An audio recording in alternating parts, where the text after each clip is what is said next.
Bedtime routine that can change their mindset from complaining to be grateful. And parents go to sleep feeling guilty as well. It's important that parents can find something more fun than TV.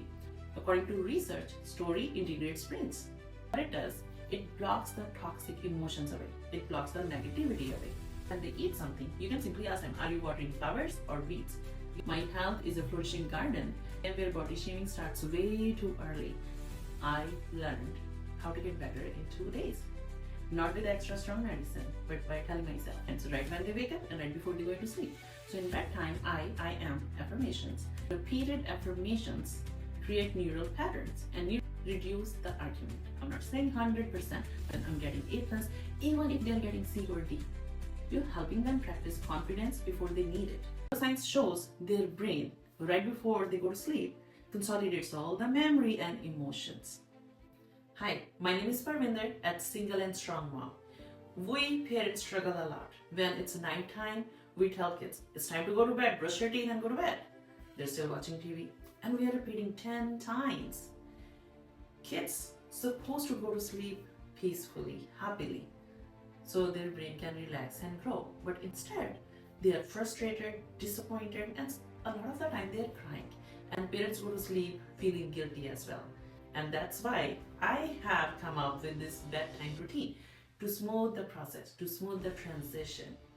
The bedtime routine that will build them strong, build their confidence, make them grateful and emotionally strong. And most importantly, it will build your family bond stronger than before. Bedtime routine that can change their mindset from complaining to be grateful. It's not just a bedtime routine, it's identity building time. And it's called bedtime acronym. Even kids can remember when they're half asleep. Instead of arguing for 1 more minute on TV, they will love this bedtime routine. Let's break it down. In order for kids to turn off the TV and move to the bed for bedtime routine, it's important that parents can find something more fun than TV. How's that possible? Simple. Pillow fight. Everyone loves pillow fight. Adults, children, grandparents, everyone. It's never outdated. While they're watching TV, you can throw the pillow at them. Hey, it's a bedtime routine, let's go. Now, instead of frustration, they will happily transition to bedtime routine. If you don't believe me, you can give it a try. Throw a pillow at them, they will be tempted to throw it back. Now, when they're in the room for 5 minutes, 10 minutes, do a pillow fight. Now transition to bond through stories. You can read a story for 20 minutes. You can read everyone. You can plan it out. You can say, okay, everyone read 1 page. I'm gonna read 1 page, then my son will read 1 page, then my daughter will read 1 page, then your significant other will read 1 page. That way it's fun and it's an activity for the whole family. Second option, you guys can share some jokes. That everyone needs to share 3 jokes and you're gonna take 3 rounds. Mom, dad, son, daughter goes, and then the second round, then the third round. So it's an activity for the whole family and kids enjoy more when parents are involved. So it can be a story, it can be jokes, it can be riddles, it can be anything, but something related to reading or maybe religious reading, spiritual talk, anything. But all of you guys doing it together, not separately. You're not doing house chore and they're doing the reading. No, it needs to be fun and engaging. According to research, story integrates brains. Stories help you build connection with each other. After a story, you guys can ask them, what do you think? What could have been done in the story? Why he or she had to face this trouble? What do you think should be the solution versus whatever was in the story, right? So it builds their reasoning. It builds their thinking through skills. It builds their vocabulary even stronger, but it's a lot more funner way than just a boring sitting and reading, right? No, it's a lot more fun when you're doing it together. E, express gratitude in writing. Now here you need to help them. If they are old enough and they're familiar with the concept, great. If not, make it easy. So 3 grateful notes to write down. 1 about school or student, their classmates. 1, anyone in the family member, grandparents, uncle, aunt, mom, sibling, anyone. And 1, just a friend or anything they liked someone did for them. So it's a 3 grateful notes, very easy. What it does, it blocks the toxic emotions away. It blocks the negativity away. It changes the mindset from negative to positive, from what they are missing to what they have. Children that practice gratitude, they sleep calm and they build resilience. Nothing can stop them because they know their blessings and they are counting every single day. They're reminding themselves. D, develop health mindset. It's a healing metaphor for them. For example, instead of telling them eat healthy, you tell them whatever you water, it grows. You eat healthy food, garden grows. You drink water, garden grows. You exercise, garden grows. But you're eating junk, weeds grow. Now they're taking ownership without you making them feel shame. When they eat something, you can simply ask them, are you watering flowers or weeds? You're not like a food inspector, you're just giving them a reminder. And they happily accept it, they take the ownership. It makes them choose healthy habits. Now brain responds strongly to imagery. When they say, my health is a flourishing garden, they're imagining a beautiful garden, beautiful flowers, beautiful plants and trees versus just weeds, right? It's a flourishing garden. So thank my body. Why we need to be grateful to our body? Why we need to be thankful to our body? What it does, it builds confidence about your body instead of body shaming. It builds mind and body connection, especially in social media where body shaming starts way too early. In schools, outside, neighborhood, everywhere. So any 5 body parts, it could be, I'm grateful to my legs, my feet, I can walk, I'm grateful to my throat, I can swallow food easily, I'm grateful to my eyes, I can see, I'm grateful to my hand, I can hold things, anything. I'm grateful to my hair, it makes me look pretty. I'm grateful to my hair, it makes me look handsome for boys, right? It can be any 5 things. You can avoid a lot of the body shaming. You can avoid a lot of subconsciously feeling strange, awkward, weird about yourself. I will share a real life example. When you appreciate your body, you take care of your body. Until year 2024, I used to believe it takes at least 2 to 3 weeks for kids to get better once they get sick, even if they're under weather. Is it true? No. People that believe it takes 3 to 4 weeks, it does take 3 to 4 weeks.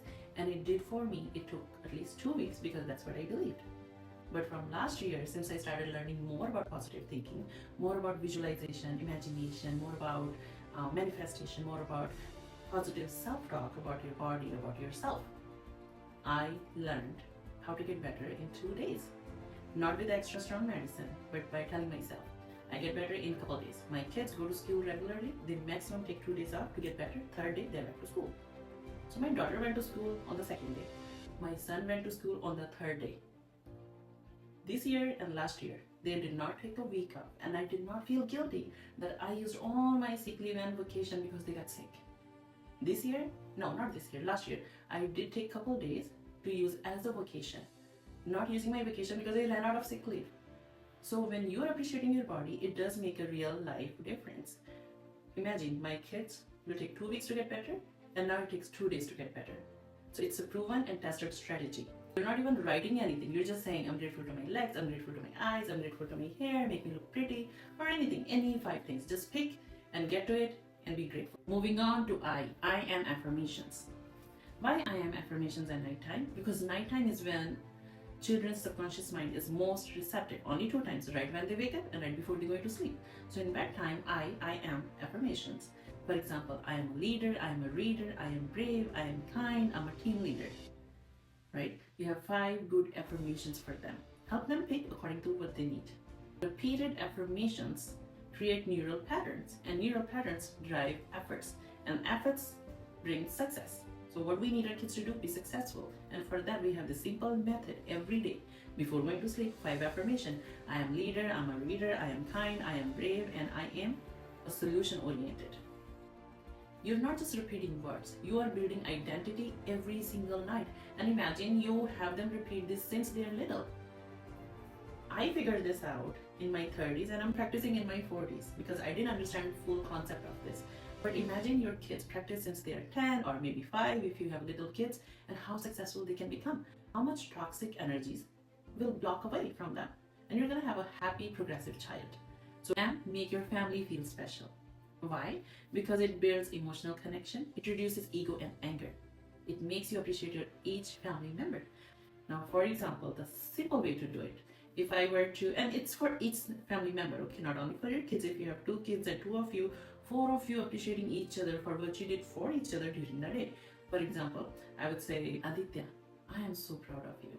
In the morning when you went to living room, you took your backpack and your sister's backpack with you. So she doesn't have to worry about it and come back to grab the backpack. Shreya, I am so proud of you. When you were upset, you learned how to manage your frustration and you stayed calm. Kids can do the same for parents. That I appreciate you for taking my clothes out, for doing laundry for me, for cooking for me, for keeping the house clean, for teaching us house chores. So there are so many things. And I'll tell you what it does. it slightly reduces the argument. I'm not saying 100%, but it does go away little by little. For little kids, for younger kids, for youth, it will take a little bit of time, but they start seeing value in each other, and they know how much they do for each other and how much they appreciate each other. So imagine every night, instead of fighting and going to bed disappointed and upset, he doesn't care about me, she doesn't like me, she bothers me, he pulls my hair, yeah, she punches me. But instead they say, Adi, I appreciate you. You took my backpack outside. Shreya, I appreciate you. You shared the TV remote. That's a big deal. Children that practice making others feel better, making others feel special, they develop social emotional intelligence at an early age. So practicing and adding value to someone else by making them feel special, by telling them what they liked about them, what they did for them, it adds a skill that many people are missing these days. So let's practice and help them practice. Let's moving on to envision success. Imagination or reality? Brain still produce same neural pathways. Why not imagine better? Why we imagine, oh, my day gonna be worse, oh my god, I have so much homework, I fell on the ground. Why not imagine better? That I'm speaking confidently, I'm giving a speech, people are asking for my autograph, I'm a champion, I'm great at martial arts or soccer or basketball. Any sport they are playing, they need to add in their visualization, I'm getting A+, even if they are getting C or D. And I'll tell you what it does. When my child was not getting straight A's, now he's almost close to, but when he was not, I still told him, it's okay, I believe in you. And I told him, just study a little bit more, and any area you need help with, I'm here to help you. I did not lecture him, I did not make him feel bad. Now he has many more A's. How cool is that? Without lecturing him, without making him feel bad. His grades went up without me stressing, without making him stress, without making him feel bad about his grades. Athletes use visualization. Motivational speakers use visualizations. Business owners use visualizations. Doctors, scientists, anybody. You're helping them practice confidence before they need it. It's a mental practice, minus a lot of frustration because you're only visualization. There are no people to criticize you in your visualization. Visualization is the last practice you do before sleeping, and usually you're in the bed, you're ready to sleep, you're ready to snore, and you're sleeping and imagining. That's what I do, that's what my kids do, but I have to remind them, and it's okay. So it's more responsibility on parents' side, as I said in my morning routine video as well, but it's worth it. Imagine of those moments, of those times when you say, I wish someone give me a solution. So I don't have to yell, I don't have to frustrate, so there is no fighting between my kids and me, and their grades improve. It's just a habit that builds over time with everyday small practices. So bedtime routine is that practice. Kids that can connect, read a story, appreciate, practice gratitude, practice affirmation, practice visualization. How can any toxic energy, any toxic thoughts can come around them? There is no way. So that's why this bedtime routine is very crucial and very effective. And I have seen results already in my kids very well. So anything I share, I have practiced, I have tried, I have seen the result, which means it has improved the behavior, it has improved the grades. For example, Ambani, Steve Jobs, Steve Seabolt, and Michael Jordan. They all follow a routine, morning, evening routine. What they're gonna do during the day, if they're gonna take a rest, they schedule that 30 minutes. 30 minutes, they're just gonna rest. So they have everything scheduled, they have a routine. Let's do a quick recap. What we are really doing in this bedtime routine. 1, a stronger family bond. Express gratitude, writing, and saying to your body and to each other in the family. And then you're building a growth mindset. That's all you're doing. B, bond through stories. 20-minute story, or sharing jokes, or riddles, anything, but 20 minutes. Take turns to read, jokes, or riddles, anything, but 20 minutes talking to each other, no screen. E, express gratitude. In writing 3 grateful notes about someone in school, someone at home, someone did something for you, for your friends, helped you carry your stuff, or anything. D, develop health mindset. My body is a flourishing garden. Simple, you choose healthy habits. Now, T, thank your body. Any 5 body parts. It'll help you stay healthy, and if you do get sick, you recover quickly. I am affirmation to build confidence and reduce self-doubt. And make your family feel special. Your sibling, your parents, your kids, each other. It reduces ego and anger. E, envision yourself standing tall with confidence, no doubts, everyone cheering for you, everyone wants your autograph, so you're visualizing. Remember parents, you're not just helping them sleep, you're building their identity, you're building their future, you're getting them ready. Now, when they have done so many practices before sleeping, is it obvious that they're gonna wake up Positively, yes, they will.